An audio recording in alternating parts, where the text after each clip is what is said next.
दोस्तों, उत्तर प्रदेश के हापुड़ का रहने वाला एक लड़का पिछले कई दिनों से बहुत ज़्यादा खुश नज़र आ रहा था। उसकी खुशी की वजह थी कि उसकी अभी नई नई शादी हुई थी और वो अपने पत्नी को पाकर बहुत ज़्यादा खुश था। जब भी अपने दोस्तों के पास जाता था तो हमेशा मुस्कुराता था और बहुत ज़्यादा खुश रहता था, क्योंकि उसकी जो पत्नी थी ना, वो दिखने में वाकई में बहुत ज़्यादा खूबसूरत थी। तभी दोस्तों एक दिन वो लड़का बाजार जा रहा था तो बीच रास्ते में उसके दोस्त उसको देख लेते हैं और उसको चारों तरफ से घेर लेते हैं। उसके दोस्त उस लड़के से शादी की पार्टी मांगने लगते हैं और कहते हैं कि हम लोग को होटल में खाना खिलाने लेकर चलो, जब तक तुम पार्टी नहीं दोगे तब तक हम लोग तुमको नहीं छोड़ेंगे। अब दोस्तों बात शादी की थी और दोस्तों को पार्टी देने की थी, तो वो लड़का भी तैयार हो जाता है और अपने दोस्तों को लेकर एक बड़े होटल में चला जाता है। एक टेबल बुक करता है और उस टेबल पर बैठकर सभी लोग खाना खा रहे थे और एक दूसरे से बातचीत कर रहे थे। तभी उसके दोस्त लोग उससे कहते हैं कि भाई जरा भाभी का फोटो दिखाओ, हमें भी देखना है कि हमारी भाभी दिखने में कैसी लगती हैं। दोस्तों वो लड़की वाकई में बहुत ज़्यादा खूबसूरत थी, उसका कोई जवाब नहीं था। और दोस्तों वो लड़का सिर्फ उसकी खूबसूरती को देखकर उस लड़की से शादी किया था और अपने घर वालों से लड़ाई झगड़ा करके उस लड़की से शादी किया था। शायद इसीलिए उसके साथ बहुत ज़्यादा खुश रहता था। अब दोस्तों जब सभी दोस्त लोग भाभी का फोटो देखने के लिए करने लगते हैं तो वो लड़का अपना मोबाइल निकालता है और अपने मोबाइल में अपनी पत्नी का जो फोटो है वो अपने दोस्तों को दिखा देता है। अब दोस्तों जब उसके दोस्त लोग उसकी पत्नी का फोटो देखते हैं तो सभी की आंखें फटी की फटी रह जाती हैं। सभी दोस्त एक दूसरे को देखने लगते हैं, सभी के पैरों तले जमीन खिसक जाते हैं और वो लोग कहते हैं कि भाई ये लड़की तुम्हारी पत्नी है, तुम इस लड़की से शादी कब किए थे। अब दोस्तों वो लड़का ये बात सुनकर बहुत ज़्यादा परेशान हो जाता है और कहता है कि हाँ भाई ये मेरी पत्नी है, क्या बात है, तुम लोग ऐसे क्यों बोल रहे हो, तुम लोग इस लड़की को कैसे जानते हो, क्या बात है मुझे बताओ। तब दोस्तों उसके दोस्त लोग कहते हैं कि इस लड़की से तुम कब मिले थे। तब वो लड़का कहता है कि मैं 2 साल पहले इस लड़की से मिला था और हम दोनों की दोस्ती हो गई थी, हम दोनों प्यार करने लगे थे, इसीलिए मैंने उससे शादी कर लिया है। अब दोस्तों उसके दोस्त लोग जो थे ना, उन सभी के पैरों तले जमीन खिसक जाती है, सभी लोग हैरान हो जाते हैं और उसके दोस्त लोग इस मामले को दबाने की कोशिश करने लगते हैं। वो लोग कहते हैं कि तुम इस लड़की की सच्चाई के बारे में नहीं जानते हो, अगर तुम इस लड़की के बारे में जानोगे तो आज के आज ही तुम इस लड़की से तलाक ले लोगे, इसीलिए तुम इस लड़की की सच्चाई के बारे में ना जानो तो ही अच्छा रहेगा। अब दोस्तों वो लड़का बहुत ज़्यादा इस बात को सुनकर हैरान हो जाता है, उसके पैरों से ज़मीन खिसक जाते हैं। आखिर उस लड़की की सच्चाई क्या थी जिस वजह से उसके दोस्त लोग भी हैरान हो गए थे। और दोस्तों उस लड़के को अपनी पत्नी की सच्चाई के बारे में अभी तक क्यों नहीं पता चला था, उस लड़की की सच्चाई आखिर क्या थी, पूरी घटना की सच्चाई जानने के लिए वीडियो को अंत तक जरूर देखिएगा। दोस्तों ये कहानी बहुत ही ज़्यादा मज़ेदार है, इस वीडियो को आप लोग पूरा ज़रूर देखिएगा। और मैं दावे के साथ कह रहा हूँ कि हमारे इस समाज में ऐसी घटनाएं बहुत सारी हो रही हैं और आप लोग इस घटना को पूरा सुनिएगा, नहीं तो ये हादसा आपके साथ भी हो सकता है। दोस्तों ये सच्ची घटना हापुड़ की है। जो लड़का है उसका नाम समीर है और दोस्तों जो लड़की है ना, उसका नाम खुशबू है। समीर बहुत शांत किस्म का लड़का है, बहुत ज़्यादा किसी से मतलब नहीं रखता है, अपना काम करता है, पैसा कमाता है, घर को संभालता है। और दोस्तों जो समीर है ना, वो दिल का बहुत साफ लड़का है।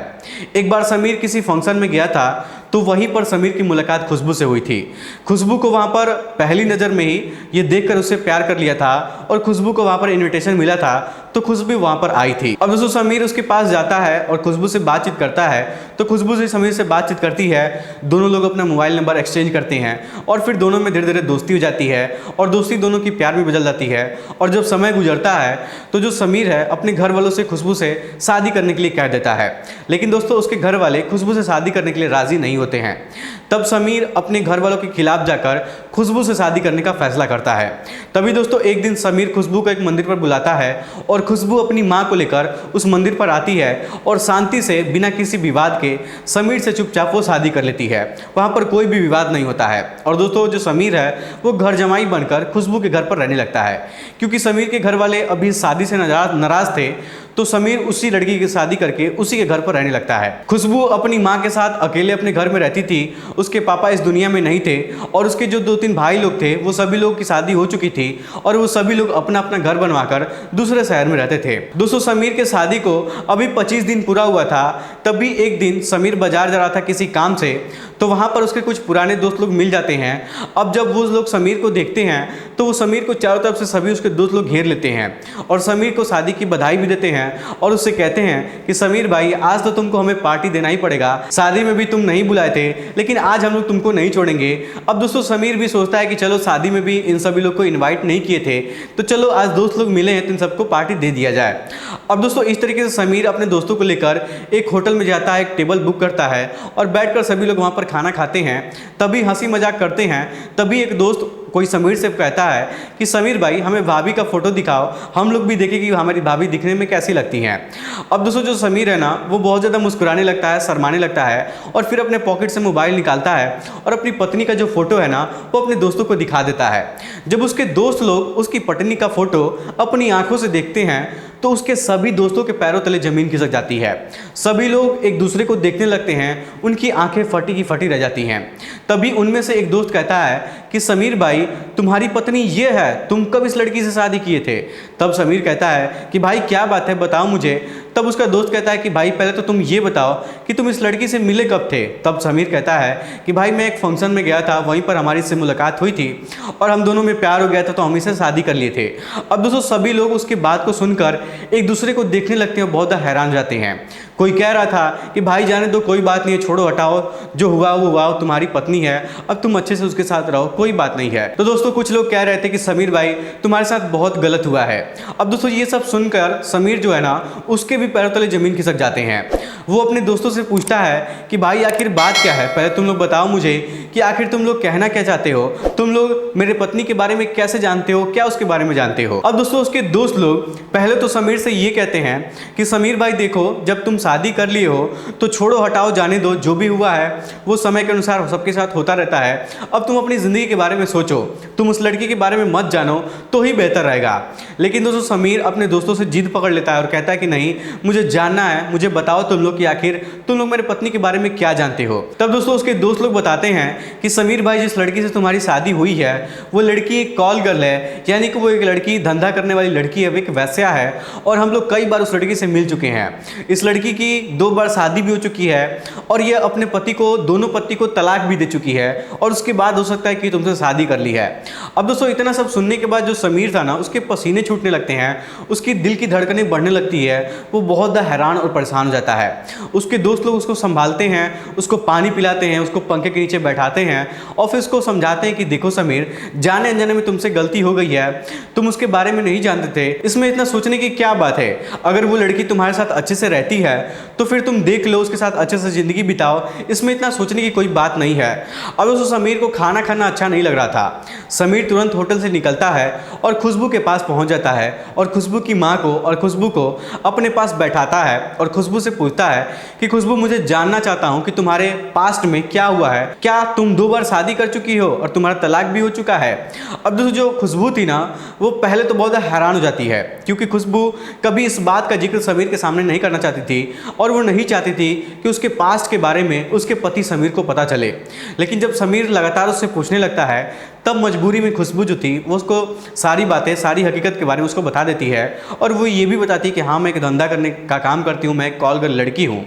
अब दोस्तों समीर को जब ये बात पता चलता है तो उसको एकदम से झटका लग जाता है। समीर फूट फूट कर खुशबू के सामने एकदम से रोने लगता है।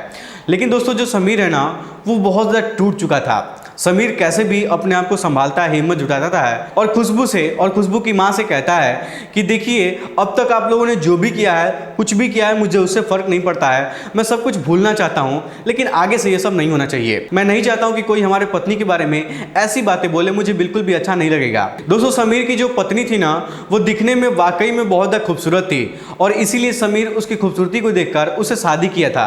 लेकिन आज उसको समझ में आ रहा था कि उसकी खूबसूरती के पीछे की कहानी क्या है। दोस्तों समीर सोचता है कि छोड़ो जाने दो, जो हुआ सो हुआ, उसको भूल कर जिंदगी में आगे बढ़ा जाए। लेकिन दोस्तों खुशबू की जो माँ थी ना वो समीर से कहती हैं कि देखो समीर, हम लोग इस काम को बंद नहीं कर सकते हैं, ये काम हमारे पूर्वजों ने हमें सौंपा है और हम लोग बचपन से ये काम करते हुए आ रहे हैं। तुम्हें हम लोग के साथ रहना है तो भी ठीक है और अगर हमारे साथ रहना नहीं चाहते हो तो भी ठीक है, तुम यहाँ से जा सकते हो, हमें कोई भी फर्क नहीं पड़ता है। अब दोस्तों इस बात को सुनकर समीर को अपने आप ऊपर बहुत ज़्यादा पछतावा होने लगता है क्योंकि समीर वहाँ पर घर जमाई बनकर रह रहा था तो उसकी वहाँ पर थोड़ी सी भी इज्जत नहीं हो रही थी। तभी दोस्तों समीर वहाँ से गुस्सा होकर और नाराज होकर अपने घर पर चला आता है और अपने छोटे भाई से अपनी पूरी कहानी बताता है। अब दोस्तों समीर अपने छोटे भाई से मिलकर एक प्लान बनाता है और उस प्लान के तहत समीर अपने छोटे भाई को लेकर एक स्प्लेंडर बाइक से खुशबू के घर पर पहुंच जाता है। वहाँ पर दोनों भाई लोग रात को खाना खाते हैं और जब दोनों लोग को समय मिलता है तो दोनों लोग एक एक करके खुशबू को और खुशबू की माँ को एक रस्सी में बांध देते हैं और बांधने के बाद उनको मौत के घाट उतार दिया जाता है। दोस्तों उनके दोनों पैरों को हाथों को बांधकर एकदम से जकड़ दिया गया था और जकड़ कर बिस्तर पर सुला दिया गया था और उनकी मौत हो चुकी थी। अब दोस्तों समीर और उसका भाई जब दोनों लोगों को मार देते हैं तो जल्दी जल्दी उस घर से वहाँ से निकलने लगते हैं और गाड़ी पर बैठकर जब अपने स्प्लेंडर गाड़ी की चाबी ढूंढने लगते हैं तो दोस्तों उनको वहाँ पर चाबी नहीं मिलता है। अब दोस्तों जो समीर था और जो उसका भाई था वो लोग उस घर में इधर उधर उस चाबी को ढूंढने लगते हैं, लेकिन स्प्लेंडर बाइक की चाबी उनको घर में कहीं नहीं मिलती है। और दोस्तों उस घर में एक बाइक खड़ी थी, स्पोर्ट बाइक, उस गाड़ी की चाबी उनको घर में मिल जाती है। अब दोस्तों समीर और उसका छोटा भाई स्पोर्ट बाइक की गाड़ी को स्टार्ट करते हैं और स्टार्ट करने के बाद वहां से अपने घर वापस चले जाते हैं और जो उनकी खुद की स्प्लेंडर बाइक थी उसको दरवाजे के सामने खड़े कर देते हैं। दोस्तों वो अभी नई गाड़ी थी स्प्लेंडर बाइक, उस पर अभी नंबर प्लेट नहीं लगा हुआ था। समीर जब वहां से अपने घर पर चला जाता है तो चुपचाप अपने घर पर रहने लगता है, ऐसा दिखाता था जैसे उसने कुछ किया ही ना हो। और दोस्तों देखते देखते 3-4 दिन का वक्त गुजर जाता है, लेकिन जहां पर खुशबू का घर था वहां पर 4-5 नए नए घर बन रहे थे, वहां पर कंस्ट्रक्शन का काम चला था। तो वहां पर लगातार रोज सुबह सुबह मजदूर आते थे काम करने के लिए। लेकिन जब 4-5 दिन का वक्त गुजरता है तो उस घर से अजीब तरीके की महक आने लगती है। दोस्तों पहले स्टार्टिंग के 2-3 दिन तक तो महक बहुत कम थी, लेकिन जैसे जैसे वक्त गुजर रहा था तो वो महक जो है और भी ज़्यादा बढ़ती जा रही थी। अब दोस्तों मजदूरों को लगता है कि इस घर में जरूर कुछ ना कुछ गड़बड़ है, क्योंकि कई दिनों से उस घर में ताला बंद पड़ा हुआ था और अंदर से कुछ अजीब तरीके की महक भी आ रही थी। तो दोस्तों सभी मजदूर लोग उस घर का ताला तोड़ देते हैं और 5-6 लोग मजदूर जब उस घर के अंदर जाते हैं तो जो महक है ना वो और भी ज़्यादा महकने लगती है, उसकी महक जो है वो तेज हो जाती है।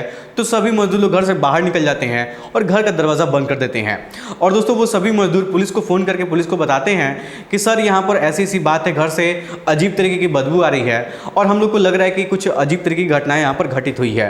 अब दोस्तों इस तरीके से पुलिस वाले वहाँ पर आते हैं और जब घर के अंदर जाते हैं तो वहाँ पर खुशबू और उसकी माँ की जो बॉडी है वो पड़ी हुई थी और उनकी जो बॉडी थी ना वो धीरे धीरे सड़ रही थी। ये सब देखकर पुलिस वाले बहुत ज़्यादा हैरान हो जाते हैं। अब दोस्तों कैसे भी करके दोनों की बॉडी को वहाँ से रिकवर किया जाता है और रिकवर करने के बाद पोस्टमार्टम के लिए भेज दिया जाता है। और दोस्तों पुलिस वाले जब छानबीन करते हैं तो घर के सामने एक स्प्लेंडर बाइक खड़ी थी। पुलिस वाले मजदूरों से पूछते हैं कि क्या ये बाइक आप लोग की है या फिर किसकी है? तो मजदूर लोग कहते हैं कि साहब ये बाइक घर के सामने खड़ी है तो इन्हीं लोग की हो सकती है, ये बाइक हम लोगों में से तो किसी की नहीं है और ये बाइक लगभग कई दिनों से यहाँ पर बाहर खड़ी है। अब दोस्तों पुलिस वाले उस बाइक की चेकिंग करते हैं तो बाइक पर नंबर प्लेट नहीं लगा हुआ था, क्योंकि वो बाइक नहीं थी। तो उसके बाइक का जो चीचिस नंबर होता है उसका जब रिकॉर्ड निकलवाते हैं तब जाकर पुलिस को सच्चाई के बारे में पता चलता है। और जब सच्चाई निकलकर सामने आती है तो फिर पुलिस वाले समीर के घर पर पहुंचते हैं, उसको गिरफ्तार करते हैं और गिरफ्तार करने के बाद उनसे पूछताछ करते हैं। तो दोस्तों जो समीर है ना वो पहले इधर उधर की बातें करता है, वो सब कुछ सही से नहीं बताता है, लेकिन पुलिस वाले जब कड़ाई के साथ उसके पूछताछ करना शुरू कर देते हैं तब जाकर दोस्तों जो समीर है वो पुलिस वालों को सब कुछ सही सही बता देता है। और समीर बताता है कि पूजा हमारे साथ धोखा कर रही थी और हमको अच्छा नहीं लग रहा था, क्योंकि हम उससे सच्चा प्यार करते थे, उसको अपनी पत्नी मानते थे और वो मुझसे झूठ बोलकर मुझसे शादी की थी। मैं उसको मना कर रहा था कि तुम ये सब काम छोड़ दो, मत करो, लेकिन वो मेरी बात को मानने के लिए राजी भी नहीं थी, उस काम को छोड़ने के लिए राजी नहीं थी। इसलिए मुझे गुस्सा आ गया और मैं उस गुस्से में उसको मार दिया। अब दोस्तों इस तरीके से पुलिस वाले उस समीर को और समीर के भाई को गिरफ्तार करते हैं और इन दोनों लोगों को जेल में डाल दिया जाता है। दोस्तों जो खुशबू थी ना वो बचपन से ही कॉल गर्ल का काम करती थी और जो खुशबू की माँ थी वो भी अपने ज़िंदगी में कॉल गर्ल का काम की थी और वो भी यही धंधा करती थी। और जो 60 गज का ज़मीन लेकर ये लोग घर बनवाए थे, मकान बनवाए थे, ये लोग उसी धंधे के पैसे से बनवाए थे। लेकिन दोस्तों समीर सिर्फ उसकी खूबसूरती के पीछे दीवाना था और वो सोच रहा था कि उसकी पत्नी इतनी खूबसूरत है तो उसका चरित्र कितना खूबसूरत होगा। लेकिन पिछले ज़माने के लोग दोस्तों अक्सर कहा करते थे, जो बड़े बुजुर्ग होते थे वो लोग कहते थे कि किसी के खूबसूरती के पीछे नहीं भागना चाहिए, उसकी काबिलियत के पीछे भागना चाहिए। तो दोस्तों ये थी आज की सच्ची घटना। इसको सुनने के बाद आप लोग क्या कहना चाहेंगे, अपनी राय हमें कमेंट बॉक्स में जरूर बताइएगा। फिलहाल आज के इस वीडियो में इतना ही। वीडियो पसंद आए तो वीडियो को लाइक, चैनल सब्सक्राइब जरूर करिएगा। आप सभी लोग का बहुत बहुत धन्यवाद।